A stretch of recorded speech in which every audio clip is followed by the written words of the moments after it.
അധിക സ്റ്റാർട്ടപ്പേഴ്സിനും ഇതിനെക്കുറിച്ചിട്ട് ബോധേടല്ല. അതെങ്ങനെയാണ് ഒരു ഇൻവെസ്റ്റർ നമ്മൾ സ്വീകരിക്കുക. ലാസ്റ്റ് മന്തിൽ നമ്മളെ കൺസൾട്ടിങ് എടുക്കാൻ വന്നവരിൽ 60% ചോദിക്കുന്നത് സ്റ്റാർട്ടപ്പേഴ്സ് ആണ്. ഈ സ്റ്റാർട്ടപ്പിൽ എങ്ങനെ ഫണ്ട് കൊണ്ടുവരാം, അല്ലെങ്കിൽ ഒരു വ്യക്തിനോട് ഇൻവെസ്റ്റ്മെൻറ്റ് വാങ്ങുമ്പോൾ ആ വ്യക്തിക്ക് നമ്മൾ എന്താണ് കൊടുക്കേണ്ടത്, നമ്മൾ ഇക്വിറ്റി കൊടുക്കണോ, അതോ നമ്മൾ പ്രോഫിറ്റിന് ഇത്ര ഷെയർ തന്നാൽ മതി പറഞ്ഞാൽ മതിയോ, അല്ലെങ്കിൽ ടേൺ ഓവറിൻ്റെ എത്ര പെർസെൻറ്റേജ് കൊടുക്കണം, എങ്ങനെയാണ് ഒരു ഇൻവെസ്റ്റർ നമ്മൾ സ്വീകരിക്കുക, ഏതാണ് ബെസ്റ്റ് മെത്തേഡ് എന്നുള്ളതായിരുന്നു ഇവരൊക്കെ സംശയം ഉണ്ടായിരുന്നത്.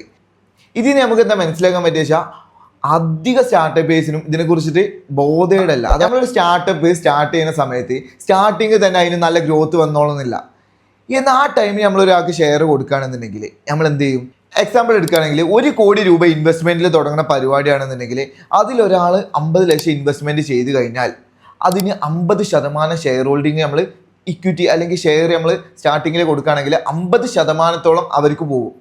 എന്നാൽ ഈ ഒരു സ്റ്റാൻഡിൽ ഇവർക്ക് പ്രോഫിറ്റിൻ്റെ റിട്ടേൺ അല്ലെങ്കിൽ ടേൺ ഓവർ നടക്കുമ്പോൾ ഇത്ര എമൗണ്ട് ടേൺ ഓവർ നടക്കുമ്പോൾ ഇത്ര പെർസെൻറ്റേജ് നിങ്ങൾക്ക് തരാം.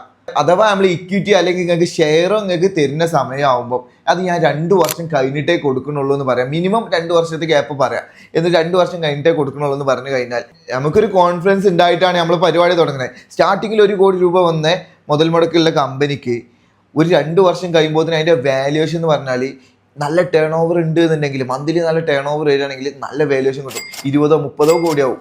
ആ 30 കോടിയാവുന്ന ടൈമിന് ഇവർ ഇൻവെസ്റ്റ് ചെയ്ത 50 ലക്ഷത്തിന് ആ ടൈമിന് നോർമലി പുറത്തേക്ക് കൊടുക്കുന്നതിനേക്കാളും കൂടുതൽ ചെറിയൊരു എമൗണ്ട് കൂട്ടിയിട്ട് ഇവർക്ക് കൊടുക്കാം.